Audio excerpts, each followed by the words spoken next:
Isn't it grand to be a Christian? And isn't it grand and wonderful to be a part of the family that meets here at Concord Street? I am thankful that you are here. We have several visitors that are in our number. We're very thankful that you are here also. We have some who are visiting from out of town, some who are visiting from our area. We'll let you know that you are our honored guest, and we would love for you to, for us to get to know you better, and for you to get to know us better. And if you are looking for a church home, we hope that we can give you some information about this wonderful home that we have here that we call Concord Street. And we'd love for you to be part of this body here where you can work and worship with each and every one of us. I do thank all the different men who took part in leading our services this morning. And I also thank you in singing out and being a part of this time of worship together also. Just a couple housekeeping notes before we get into this morning's lesson, because I had somebody ask me this morning about it. Today was not the day that you had to sit somewhere else, okay? So don't worry about that. I do want to encourage you next Sunday, okay? And I realize that maybe for some this may not work. For others this is going to be uncomfortable, which is fine. But for next Sunday, I want to encourage you to sit somewhere else, okay? Sit somewhere else in the auditorium. Maybe even try to sit your family next to a family that you usually don't sit beside, okay? So we're going to be talking about in our sermon next week, we're going to continue talking about our Concord culture. And one of the things about our culture here is that we are an intertwined body. But one problem that we have when we have a congregation of this size and we have a room of this size and we have people who are so used to comfort, we oftentimes just get to know the people that are in our little area. Okay, so here's something else not to do. Don't take your area of all your people and move it somewhere else. Okay? So let's not have the Williams family just move to the other side, okay? Let's not have the Jacobs family just, let's not just transpose everybody and we're all still beside each other. But instead, let's actually intertwine and maybe sit next to somebody that you usually don't sit next to. And introduce yourself, talk to them. Because something else that I find very interesting is that a lot of times we know the people we sit next to really well, but there may be somebody that sits in a different part of the auditorium that you may not know very well at all. But you're all part of this same body. And so we need to get to know each other. And so this is a preacher way of forcing that upon you. You're welcome, okay? I'm not going to make you all sit up front, but if you want to, that's fine too. But that is for next week, so I want to remind you of that. Also next week, as already mentioned, we'll be honoring our graduates, and so make sure there is boxes for all of them in the back, and so make sure you honor them, and we're also very proud of them and their accomplishments, and we're going to try to honor them too. One other plug I want to make is that each Sunday night at 6 p.m., we meet back here in the auditorium, and we do things a little bit differently than perhaps you may be used to at other congregations, is we have a short devotional time, and then we have a deep dive study. And if you are not a part of those deep dive studies, I want to encourage you to come back. It is a lot better than the Sunday morning sermon, okay? So I encourage you to come back for those things because we get to study some other things a little bit more in depth. And this Sunday night, we're going to be talking about Pharaoh's heart and discussing some things along those lines in the book of Exodus. All right, this morning we're going to continue a study that we have been doing on the King on the cross. We've been looking at the different sayings of Jesus upon the cross, the different things where He uses the greatest pulpit He ever had, where He is hanging on the cross and He is preaching these short sermons, if you will. Remember back a few weeks ago that our first lesson about this was a prayer for forgiveness, when He says, Father, forgive them, for they know not what they do. His second comment was a promise of redemption, right? Where He talks to what we refer to as that thief on the cross. Today you will be with me in paradise. And this third saying that He is going to have is going to be a provision for His mother. Where He turns to His mother and says, Woman, behold your son. And turns to that disciple whom He loved, behold your mother. It has happened to work out, and I'm very thankful the calendar worked out like this, that today is also Mother's Day. And so we get a 2-for-1 type deal here. We're going to continue on with our series of the King on the cross and look at different sayings of Jesus, but we also have an opportunity to talk about our mothers a little bit. And so definitely happy Mother's Day, and thank you to all the mothers that do so very much for raising children, but most importantly, raising children in the Lord's church. And it is greatly, greatly appreciated. So let's look at this passage over in John and in chapter 19. John in chapter 19, verses 25 through 27. And then we're going to focus in on how we can think about our mothers, but also think about the words that Jesus has here on the cross. He says, "Now there stood by the cross of Jesus his mother, and his mother's sister, Mary, the wife of Clopas, and Mary Magdalene. When Jesus therefore saw his mother and the disciple whom he loved standing by, he said to his mother, 'Woman, behold your son.' Then he said to the disciple, 'Behold your mother.' And from that hour, that disciple took her to his own home." Let's think about this passage. And the first thing I want to focus in on there in verse 26 is this phrase here where it says, "When Jesus therefore saw his mother." Can you imagine that scene for a moment? I mean, I know a lot of times when we read Scripture, we sometimes read it quickly for whatever reason. We don't stop and necessarily think about what is going on. But can you imagine the scene when Jesus sees his mother? Of course, we talked about a few weeks ago how that Jesus in his humanity, how that he looks like me and you, that he was fully human, that he understands and he can sympathize with all the things that we go through because he too went through those things. And I imagine that day was a very, very difficult day.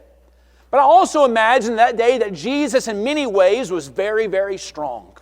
I can imagine, just as Luke tells us that he has set his face towards Jerusalem, that he has also set his face as he is enduring this cross, as he enduring all the different things. I can imagine that the beatings hurt. I can imagine that the whips hurt. I can imagine that the nails going through his hands and his feet, that it hurt. And I can imagine that he even cried out and screams with screams of pain. But at the same time, I can imagine the entire time that he was staying strong.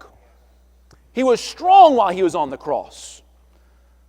But perhaps something that he saw on the cross broke his heart like no other. Seeing his mom. I don't know what Mary was wearing. I don't know if in the crowd of onlookers that were there that he could recognize her by maybe a garment that she usually wears. I don't know if she was already in her mourning garments or whatever. But can you imagine the moment when Jesus hanging on the cross and as he is scanning the faces of the crowd that is around and he sees the face of his mother?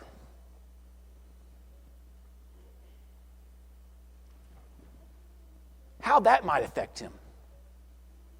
Yeah, there's all kinds of other people out there.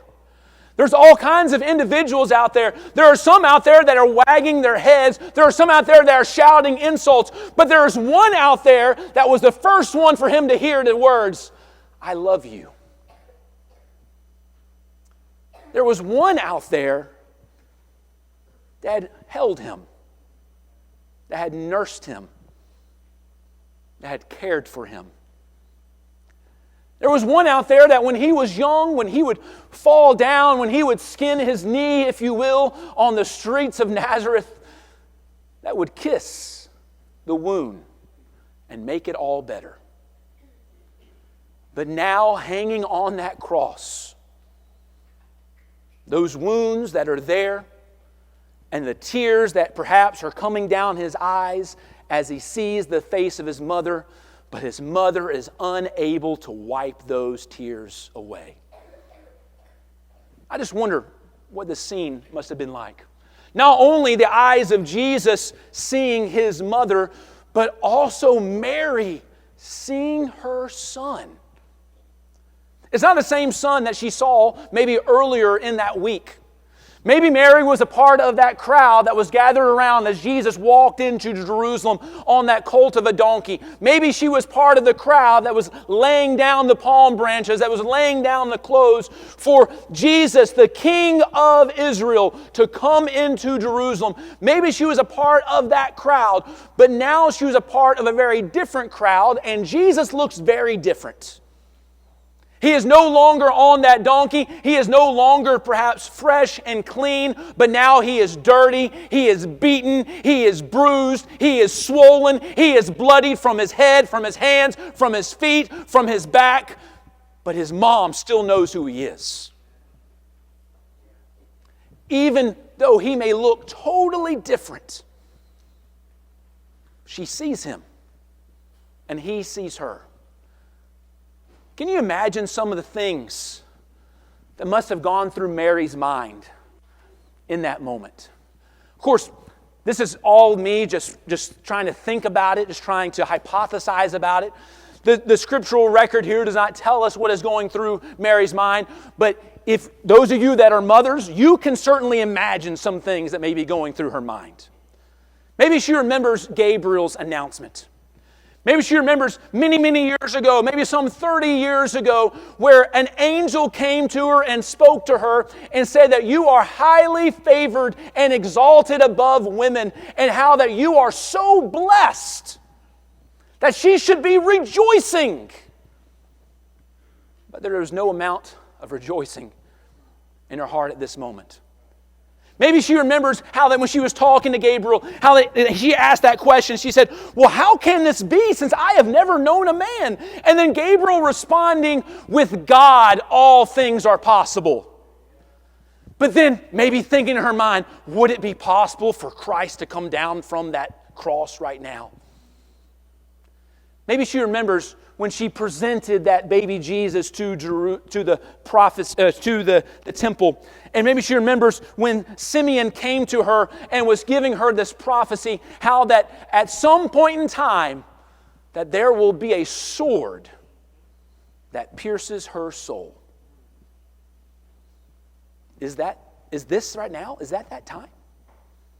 Is this the time that the prophecy was being fulfilled? Maybe she remembers as Jesus, when he was growing up, and how that they had gone to Jerusalem. When they were in Jerusalem, they were with their caravan of all their family. They were walking away, and she just assumed that Jesus was with one of the cousins, right?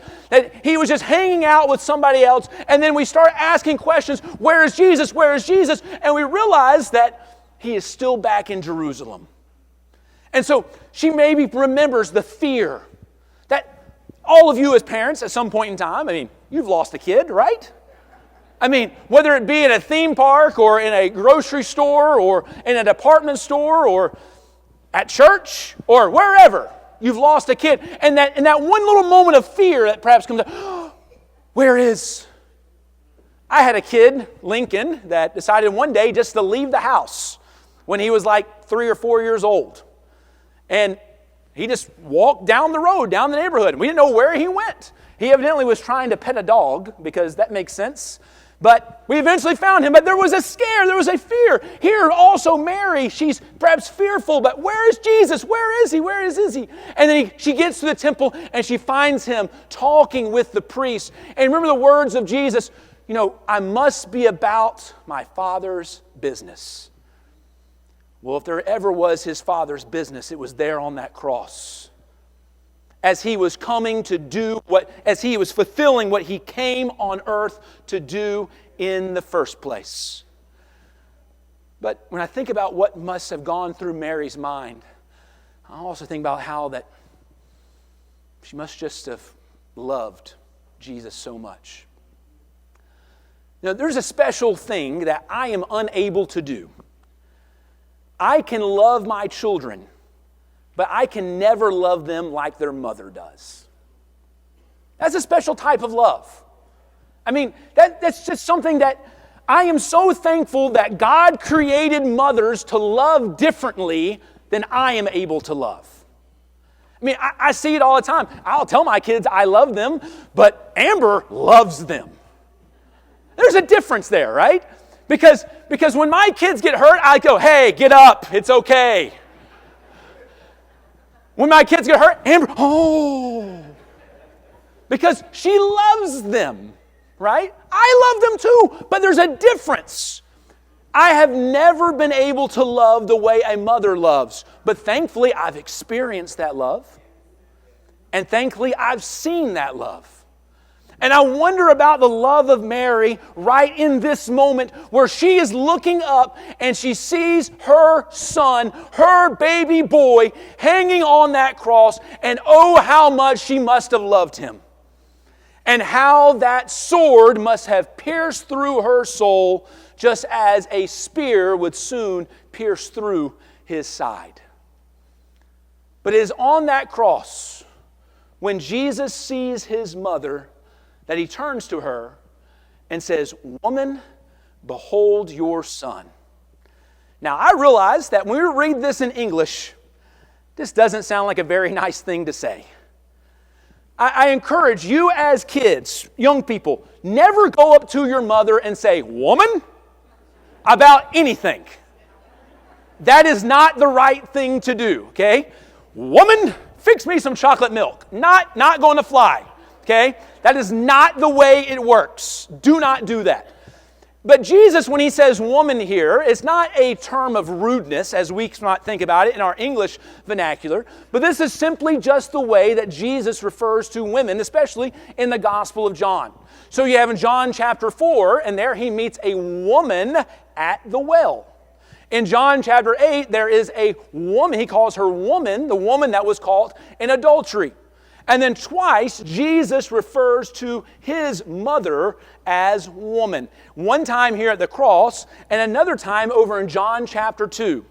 This is the very first time that Jesus refers to his mother as woman. Something else that's interesting is that Jesus never refers to his mother as mother. Now, I realize that there is a religious group that has a lot of focus on Mary in an unscriptural way, but Jesus just refers to her, at least in John, as woman. Now, you remember over in John chapter 2 what was happening there. This was the wedding feast at Canaan. This was the first sign that Jesus is going to perform in the Gospel of John. They are all at this wedding feast, and the people who are running the feast, they have run out of wine. And so Mary, the mother of Jesus, who evidently has some type of vested interest in this party, has some type of vested interest in this family, because to run out of wine would be a very disgraceful thing and shameful thing to happen. She walks by Jesus and she gives him some information. She says, "They have no wine." Now, kids, here's another thing. If your mother gives you information, she is not just giving you information. If a mother comes up to you and goes, "Well, that trash sure does look full," that does not mean that you go, "Yeah, it does. This room sure looks messy." That does not mean that she just wants to inform you about something. She is saying, do something about it. And the same thing happens here, is that when Mary walks by Jesus, says, "Hey, they have no wine." And Jesus responds to her, "Woman, what does this have to do with me?" Now, she realized that perhaps Jesus was going to do something, because then she turns to the servant and says, "Hey, whatever he tells y'all to do, y'all better do it." But it's interesting that there, as Jesus is beginning his ministry, he does not refer to her as mother, but he refers to her as this woman. And so already perhaps Jesus is setting her up that no longer can I just be your son, but now I also have to be your Savior. And that the same thing happens while he is here hanging on the cross. I want you, as we continue on with this text, that we also see Jesus turn to that disciple whom he loves, and he says, "Behold your mother." Now, it's amazing to me that in his darkest hour of pain and suffering, when he is going through the very most difficult time that his life has perhaps ever experienced in a physical way, as he's going through this, hanging on the cross, he does not forget to honor the one that labored to give him life, as he himself is now dying to provide her life. He says, woman, behold your son. And he turns to the disciple, son, behold your mother. Jesus taught in the Gospels that the Son of Man came not to be served, but to serve. And isn't it awesome that here on the cross is some of the very last words that He is ever going to say in this physical life?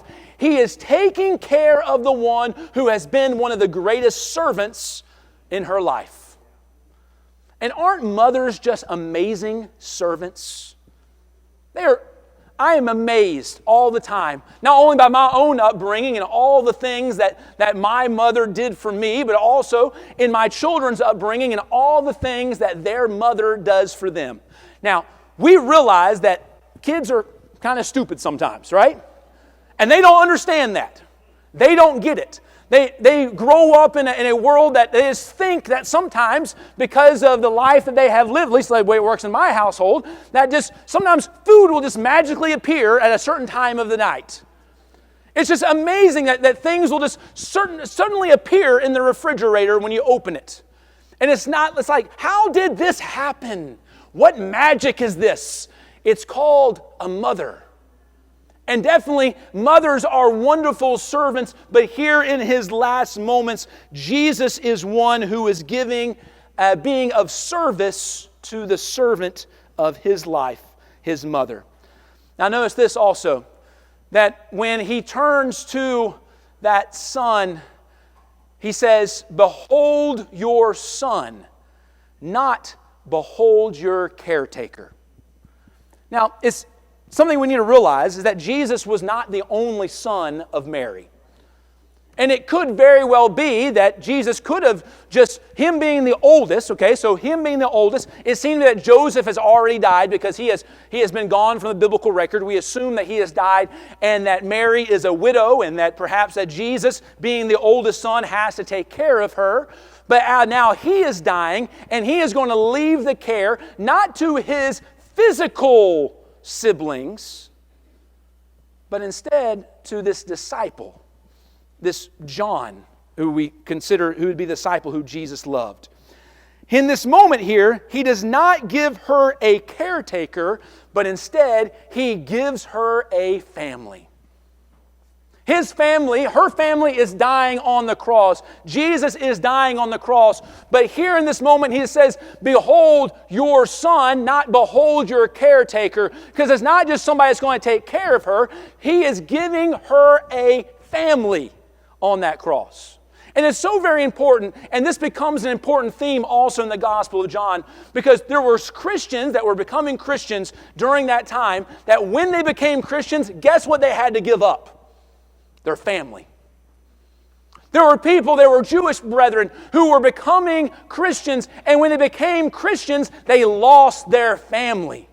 Over in John and in chapter 9 and in verse 22, there we have the story of the man who was born blind. And when this interrogation is going on, the parents of the man born blind are asked about it, and basically they wash their hands of it. They said, well, we don't want to talk about it. And then John gives us a little parenthetical statement there. It says they did not want to talk about it because they feared of being thrown out of the synagogue. They were fearful to support their own son because of his belief in Jesus, because they didn't want to lose their family and get kicked out. And I am so thankful that Jesus on the cross, when He is talking to His mother, He gives her a family also.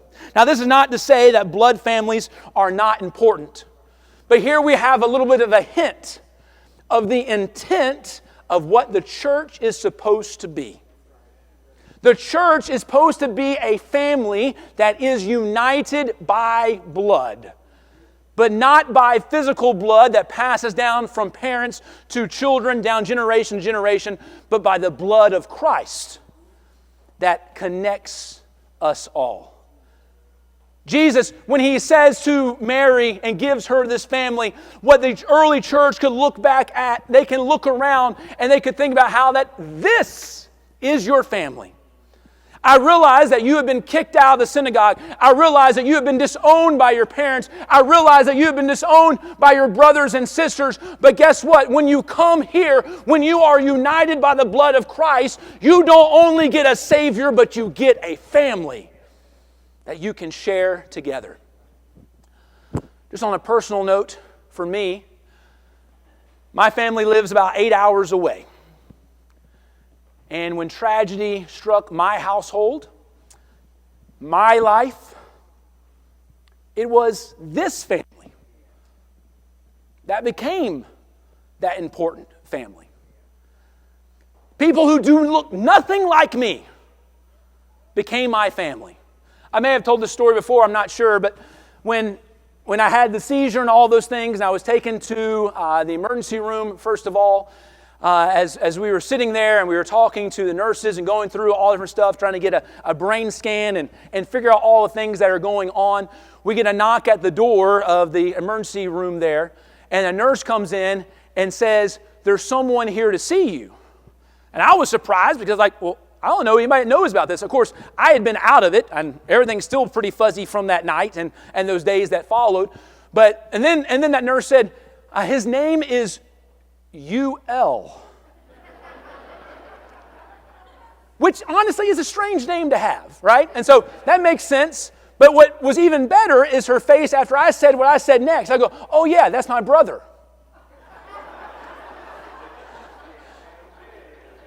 And he doesn't look anything like me. Nothing at all. But that's my brother. And of course, she was taken back by that, but the way I deal with difficult situations is with humor, so that's what happened anyway. But he came, and that was my brother. In that moment of difficulty, this is my mother's and my father's. This is my brothers and my sisters. You see, Jesus, as he is on the cross, yes, he is honoring his mother, but he is setting up a structure that we still get to appreciate even to this day. Is that because of the death of Christ, you get a new family. It's a family that, yes, it will go through difficulty. It's a family that will have times where it struggles to love one another. It's a family that may, as real family members, may drive you crazy sometimes. But it's a family unlike any other. It's a family that is united not by DNA, not by having the same skin color, not by looking like one another, not by coming from the same place, but it's a family that has the same blood that cleansed it and that is headed to the same place. That being the eternity in heaven with that family. That is why when we lose a member of our family, yes, it's sad, yes, we can shed tears, but at the same time, we, like David, can say of old, "But I will see him again." This family that we get to have. So, again, just kind of to preview, if you will, next week to think about when we're talking about our Concord culture, that's the reason why I want y'all to switch up your seats. Okay? This is not like it was in my household when I was growing up at Thanksgiving. I have a great-grandmother. I had a great-grandmother. Her name was, we called her Grandma Bunkner. Okay? And there was a rule during Thanksgiving that we had to take turns sitting next to her to talk to her. Because she sometimes would say weird stories. For Christmas, she would send me little bottles of Avon that were the trial size of that she'd already used. There was a time that I was preaching in South Carolina. I was the youth intern for a congregation there, and she was at a nursing home that was close by, and somebody would bring her to services, and she was there the Sunday, one of my first sermons that I gave as I was a youth intern there. And as I was in the back, as I was shaking people out, I saw Grandma come through, and I was like, "Hey, Grandmama, I'm so glad that you could be here today, especially to hear my sermon." And she looked at me and she says, "I don't know who you are, but you can call me Grandma if you want to." And she walked out. So, But what I want you to see is that when we're talking about switching seats, it's not because I want to force you to do that because there's people that you may not want to sit next to, but because there are people that you need to sit next to. You need to realize that this is your family. This right here, looking around this room, this is your mothers, this is your fathers, this is your brothers, this is your sisters, these are your sons, these are your daughters. Not to say that blood family is not important. That blood family is important. But this family is the one you get to spend eternity with. So let's get to know each other the way that we should. One final passage I want you to think about is over in Mark and in chapter 3, in verses 31 through 35. In this story that Mark is telling us that Jesus has come to this area and He is sitting and He is talking to different people. He is teaching them. We don't know all the things that are being taught right there. But some people come from outside and say, "Hey, Jesus, there's some people outside who want to see you.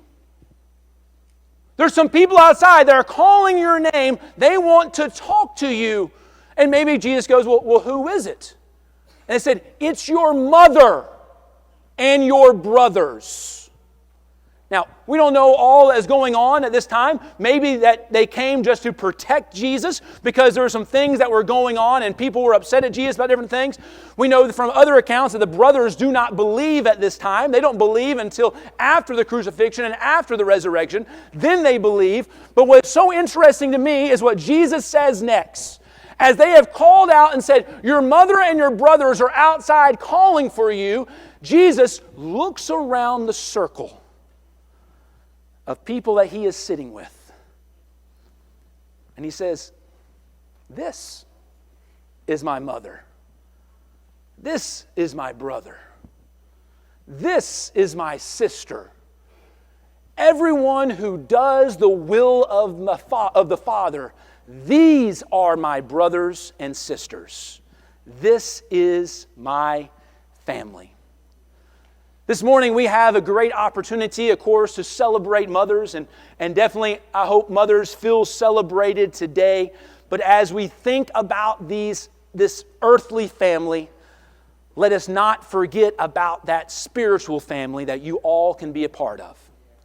And just as with the earthly family, you are born into it. In a way, you are born into this family. You're not born from a mother, but instead you are born from above or born again. You are not born by the will of man, but by the will of God, by following after what He has told us to do.